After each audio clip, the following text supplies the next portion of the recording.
Hello, guys. I just wanted to introduce myself. It may take a while. This probably might be the longest video ever because I'm gonna go from the beginning right to the top, or from the top right down to the beginning, whichever. I just wanted to say who I am because I will be posting Bible videos periodically, and I just want people to have a background of who I am, you know. So here goes. My name is Wayne Headley. I live in Barbados. I am 30 years of age. I am not a pastor. I'm not a minister. I don't come from a family that has status in a church. I'm just a plain person. And I'm probably the only dedicated person to Christ in my family that is really interested in being dedicated to Christ. I was born with ADHD, attention deficit hyperactive disorder. I did not know about ADHD when I was growing up, as when I would have had most of the complications of ADHD because I would be growing up and I would be going through raw body changes, etc. So I would have been, my moods and stuff would have been hard to manage and hard to understand. As you can see, my eyes are not straight. I have, I don't know, it's called a squint. I can only see out of one eye at a time. So I cannot use both of my eyes to see at the same time. I had a surgery when I was a kid because both of my eyes were going in towards my nose bridge. And I had a surgery to correct that so that they would be straight. But instead of going into my nose bridge, well, they're gone outwards. So I am. So when I look, so the eye that is looking at you would be the eye I'm looking out of, and then the other eye would just wander and go where it wants. I am a diabetic. I'm a very bad diabetic at times.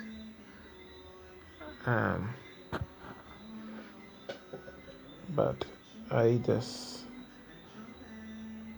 I live in a family that is dysfunctional. I am not particularly liked by most of my family. Matter of fact, I don't even think there's anybody in my family that would like me, would really love me. Probably my mom, but that's basically it. I'm kind of like the black sheep in the family because I had ADHD. I was different from others, so I was ostracized and separated because of that. She was separated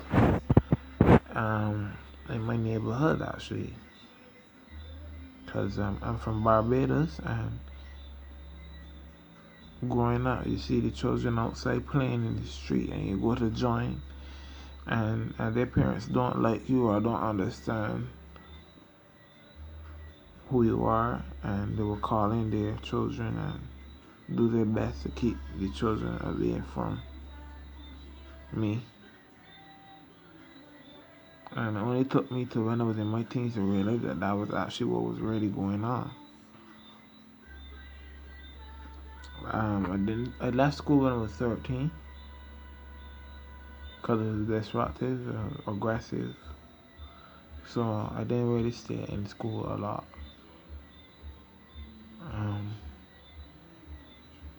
In and out of jobs, I never understood the value of a job till recently when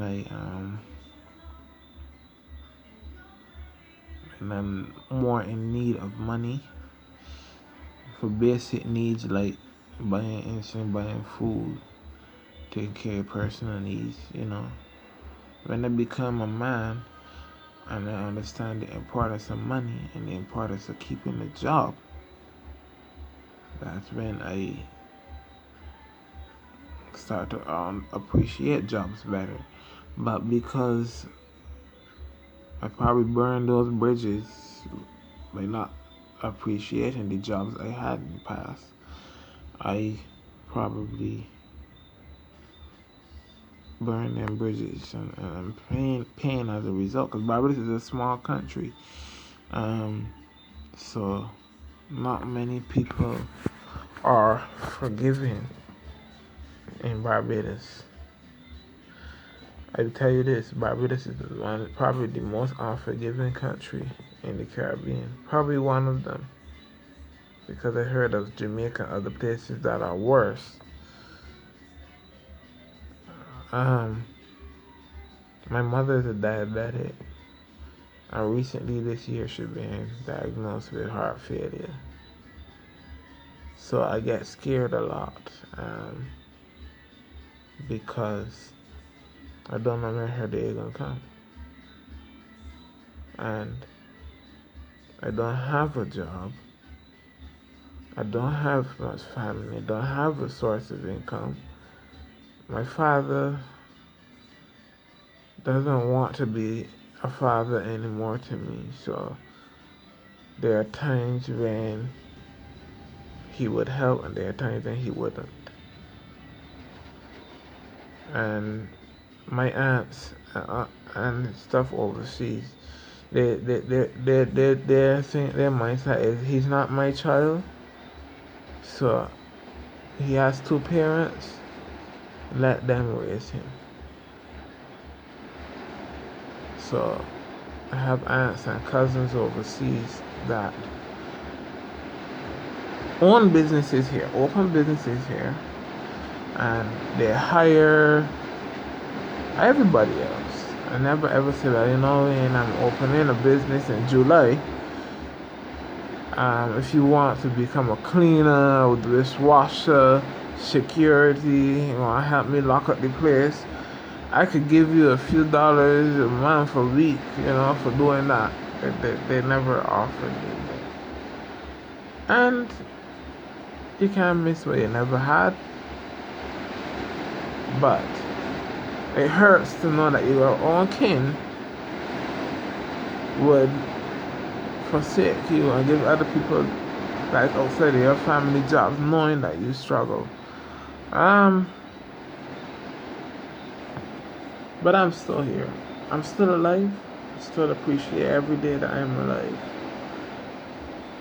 Last year, September 11th, I was officially kicked out of a church called Mission House Assembly. I was there for 6 years. 6 years. And now the rain is falling, so you might not hear me a lot, but I was there for 6 years. And the last thing they told me was that the board had decided it's best to part ways with me because every time I come to church, it seems to be a problem. It would seem to be a problem because one, I complain to the senior pastor of the church, Kiva Payne. I'm not saying that to discredit him. This is not to discredit Mission House either.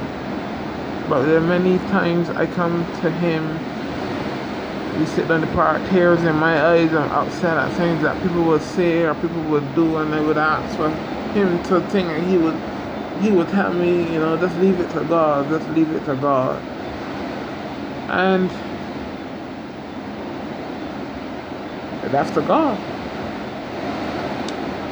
Apparently they don't think I'm worthy enough to fellowship in the church anymore.